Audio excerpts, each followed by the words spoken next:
Fleming का वाम हस्त नियम आज हम समझेंगे। बहुत ही सिंपल सा है कॉन्सेप्ट। यदि आपका क्लियर है इसका तो बहुत ही आसान लगेगा। तो आइए समझते हैं और अच्छे से समझाऊंगा, जीवन भर याद भी रहेगा आपको। फ्लेमिंग का वाम हस्त नियम। आइए तो बिना किसी देरी के वीडियो की शुरुआत करते हैं। बाएं हाथ का नियम, दो नाम है इसके, फ्लेमिंग का वाम हस्त नियम या फिर फ्लेमिंग का बाएं हाथ का नियम। अब इसके लिए अपने को दो उंगली और एक अंगूठे की जरूरत होगी। तो सबसे पहले तो उंगलियों के नाम याद होना चाहिए, ठीक है। तो बच्चों ये जो उंगली है आपकी, ये जो उंगली है इस तरीके से कर लो, कैसे कर लो, ये तो हो गया अंगूठा, ठीक है। ये जो उंगली है ये इसको कहते हैं तर्जनी। क्या कहते हैं? तर्जनी। बीच वाली को कहते हैं मध्यमा, ठीक है। तो उंगली कौन कौन सी? एक तो तर्जनी हो गई, ये हो गई मध्यमा। इस उंगली का नाम होता है अनामिका। क्या होता है? ये जो उंगली है इसका नाम है अनामिका और इसका नाम है कनिष्क या कनिष्का, कनिष्ठा भी बोलते हैं इसे, ठीक है। कनिष्क बोलो आप, ठीक है। तो ये क्या हो गई? चिट्ठी उंगली, इसको अपन चिट्ठी उंगली बोलते ना, ये जो है कनिष्क है और ये अनामिका है। उंगली में अंगूठी, अंगूठी में नगीना, अनामिका, ठीक है। और ये कौन सी? मध्यमा। और ये तर्जनी। तो और ये अंगूठे ही है। तो तर्जनी और अपने को मध्यमा की इसमें जरूरत पड़ेगी। यदि हम बाएं हाथ कौन सा है? उल्टा हाथ है, तो ये है। यदि हम बाएं हाथ की ये सीधी सी बात है, ये अंगूठा ऊपर है, ठीक है। या फिर अपन ऐसा कर सकते हैं, ठीक है। ये इधर और ये ऊपर, कैसे घुमा लो, ये सीधी सी बात है। बंदूक ये अंगूठा ऊपर जाएगा और ये सीधा रहेगा, ये इस दिशा में रहेगा। तो ये बाएं हाथ का नियम ही है। तो ये जो तर्जनी है, तर्जनी यदि हम फ्लेमिंग के वाम हस्त के नियम के अनुसार हम तर्जनी, मध्यमा और अंगूठे को परस्पर इस प्रकार फैलाए, वाम हस्त के नियम के अनुसार या इस नियम के अनुसार हम तर्जनी, मध्यमा और अंगूठा को इस प्रकार फैलाए कि जो ये तर्जनी है, तर्जनी और अंगूठा और मध्यमा ये लंबवत है, लंबवत, एक दूसरे के लंबवत। इस प्रकार लंबवत फैलाए कि ये जो तर्जनी है ये चुंबकीय क्षेत्र की दिशा बताए। किसकी क्षेत्र की दिशा बताए? तर्जनी चुंबकीय क्षेत्र की दिशा। थोड़ा सा याद करने के लिए लिख भी लेते अपन, तर्जनी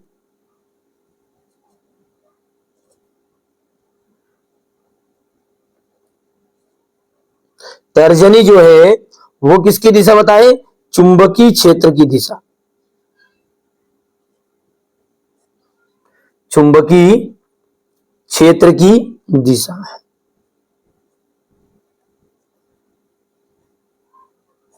मध्यमा चालक में प्रवाहित विद्युत धारा की दिशा, चालक में प्रवाहित विद्युत धारा की दिशा। ये दो शब्द याद रखो आप, ठीक है। तर्जनी किसकी दिशा बताए? बोलो जल्दी से। चुंबकीय क्षेत्र की दिशा, ठीक है। और मध्यमा चालक में प्रवाहित विद्युत धारा की दिशा की तरफ संकेत करे, दिशा की और संकेत करे या बताए, ठीक है। सही में ही दो शब्द। तर्जनी किसकी दिशा बताएगी? चुंबकीय क्षेत्र की दिशा बताएगी। मध्यमा किसकी ओर संकेत करेगा? चालक में प्रवाहित विद्युत धारा की ओर संकेत करेगा। तो ये दो काम करेंगे, तो यदि ये दो काम करेंगे तो अंगूठा, अंगूठा जो है, तो अंगूठा, अंगूठा क्या है? चालक पर लगने वाले बल की दिशा की ओर संकेत करेगा। चालक पर लगने वाले बल की दिशा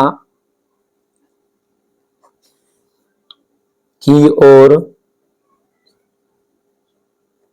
संकेत करेगा। सिंपल है, बहुत ही ज्यादा सिंपल है और सबसे सरल तरीके से मैं याद भी कराऊंगा। जवाबदारी ध्यान से देखो बस आप तो, है ना। फ्लेमिंग का वाम हस्त का नियम क्या है? बंदूक उठाओ, ढिसक्याओ करो, ढिसक्याओ। देखो ये थोड़ा छोटा कर देते ताकि आपको समझ में आ जाएगा। ये देखो ये, ठीक है, ये अंगूठा सीधा सेट रखना है भैया, ये टूट जाएगा मेरा ज्यादा करूंगा सीधा तो, ठीक है। ये सीधा और ये इधर और ये बंदूक की तरह ढिसक्याओ, ढिसक्याओ। उल्टा हाथ करना है, पता चले उल्टे हाथ दे मारो, ये नहीं, ठीक है। फ्लेमिंग का बाएं हाथ का नियम है ये, ना बाया ना उल्टा हाथ, दाया है ना सीधा हाथ होता है। अब इसकी परिभाषा की यदि हम बात करें तो हमने क्या बोला शुरुआत में कि फ्लेमिंग के वाम हस्त के नियम के अनुसार या इस नियम के अनुसार तर्जनी, बाएं हाथ की तर्जनी, मध्यमा और अंगूठे को परस्पर लंबवत इस प्रकार फैलाए, परस्पर लंबवत इस प्रकार फैलाए कि ये तीनों क्या हो? एक दूसरे के लंबवत हो। और इसमें तर्जनी चुंबकीय क्षेत्र की दिशा बताए, मध्यमा चालक में प्रवाहित विद्युत धारा की दिशा की ओर संकेत करे, तो अंगूठा चालक पर लगने वाले बल की दिशा की ओर संकेत करेगा। अब यहां पर मैं इसका पूरे तरीके से अच्छे से लिखने का प्रयास करते हैं, ठीक है। तो अपन लिखेंगे यहां पर फ्लेमिंग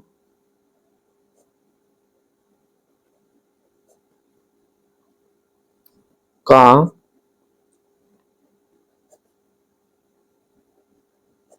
वामहस्त नियम। देखो अब यहां से ध्यान से देखो, इस नियम के अनुसार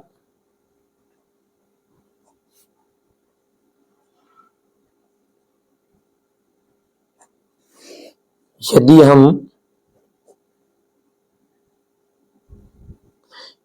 हम बाएं बाएं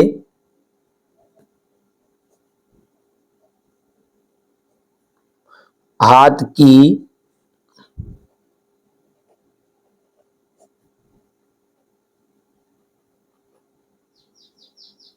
तर्जनी, मध्यमा एवं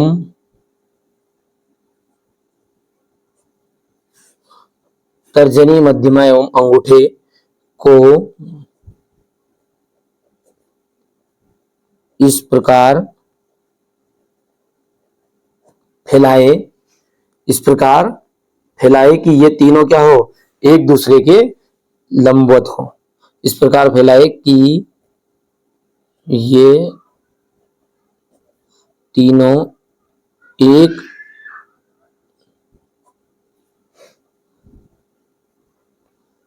ठीक है, ये तीनों एक दूसरे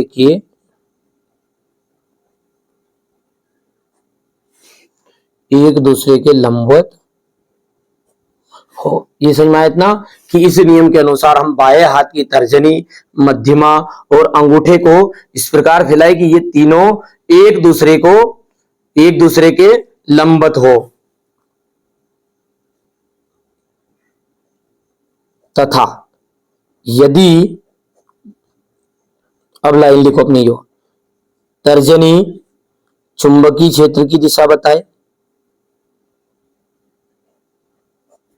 तर्जनी चुंबकीय क्षेत्र की दिशा, यहां से अपन आगे कोमा करके लिख देंगे, मध्यमा या एवं लिख दो और लिख दो, कहीं भी लिख दो। और मध्यमा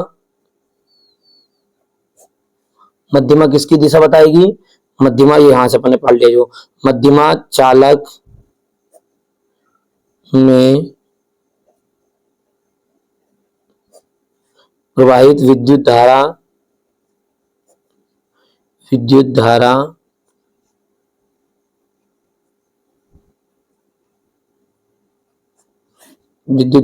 दिशा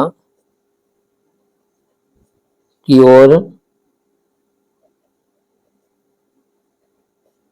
संकेत करे, ठीक है। यदि तर्जनी तो चुंबकीय क्षेत्र की दिशा की ओर संकेत करेगी और मध्यमा चालक में प्रवाहित विद्युत धारा की दिशा की ओर संकेत करे, ठीक है। यह करती है, बात वही है, ठीक है, संकेत करती है। अच्छा जमाएगा थोड़ा सा। तो अंगूठा क्या करेगा? वो अंगूठा बता दो। तो अंगूठा तो अंगूठा चालक पर, तो अंगूठा चालक पर लगने वाले बल की दिशा की ओर, अंगूठा चालक पर लगने वाले बल की दिशा की ओर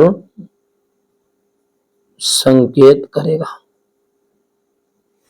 संकेत, ये टिप्पणी है ना आम की, संकेत करेगा।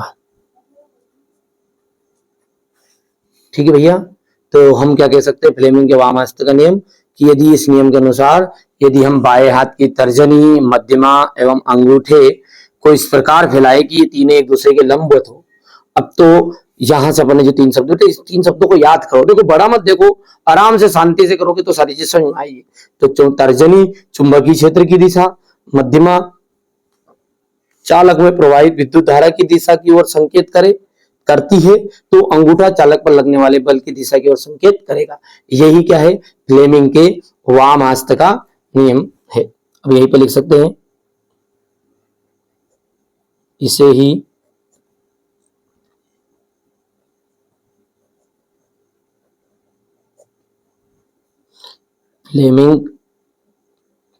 फ्लेमिंग का बाया, या फ्लेमिंग के भी बोल सकते हैं, फ्लेमिंग के बाया हाथ का नियम